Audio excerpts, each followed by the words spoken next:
Muriel a un plat, carrément un plat d'automne, Muriel. Hein. Un plat d'automne qui est une tarte au potimarron, champignons des bois et châtaigne. Donc là, on est vraiment dans la thématique de l'automne.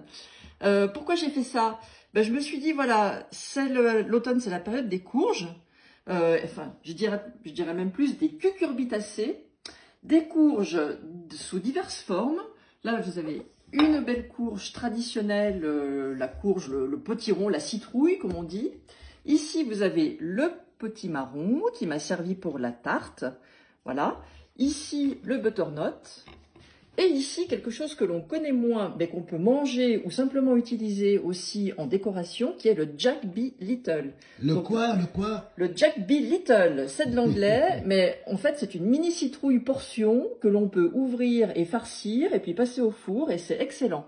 Donc là, moi, j'ai eu la chance qu'on m'ait fait cadeau de diverses courges, de courges normales, de butternut. En fait, ce sont, pour tout vous dire, mes voisins et amis de Bourgogne qui me les ont donnés. Ce sont d'excellents fournisseurs de légumes que j'ai, donc j'ai beaucoup de chance.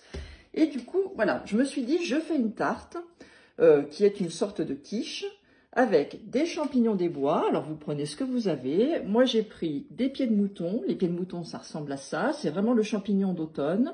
Si vous avez des chanterelles, des bolets ou simplement des champignons de Paris, et ben voilà, vous faites à peu près 200 g de champignons à la poêle. Vous prenez des châtaignes au naturel que vous mélangez. Vous faites un petit mélange avec de l'échalote, des herbes. Et puis, vous garnissez votre tarte, comme ça, de cette préparation avec les châtaignes, hein, comme on a dit, les champignons.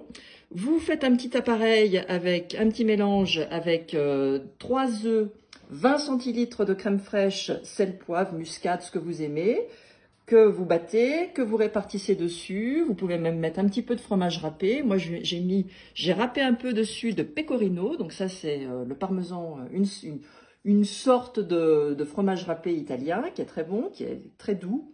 Et puis, j'ai mis, voilà, quelques belles tranches de potimarron pour la décoration et pour le goût, parce que le potimarron, c'est très très bon et c'est très savoureux et goûteux. Ça a en quelque sorte, un goût de châtaigne, donc j'aime beaucoup. Et puis, je trouve que vraiment, ça fait quelque chose de joli, voilà. Et pour la pâte, une pâte brisée ou une pâte sablée. Alors moi, j'ai fait une pâte brisée et mon petit secret, c'est que j'ai mis quand même, pour 200 g de farine, 100 g de beurre, un jaune d'œuf, une pincée de sel, j'ai rajouté 50 g de poudre de noisette. Voilà. Et ça donne un petit quelque chose, un petit supplément d'âme automnal. Et puis avec tout ça, forcément, une petite salade et puis votre plat, il est prêt. Voilà, quiche d'automne, salade et tout va bien. Et puis, vous dégustez votre Jack B. Little et votre quiche. Voilà, un petit dessert avec. On le fera une prochaine fois. Un petit fruit d'automne. Merci beaucoup, Muriel. Et bonne dégustation.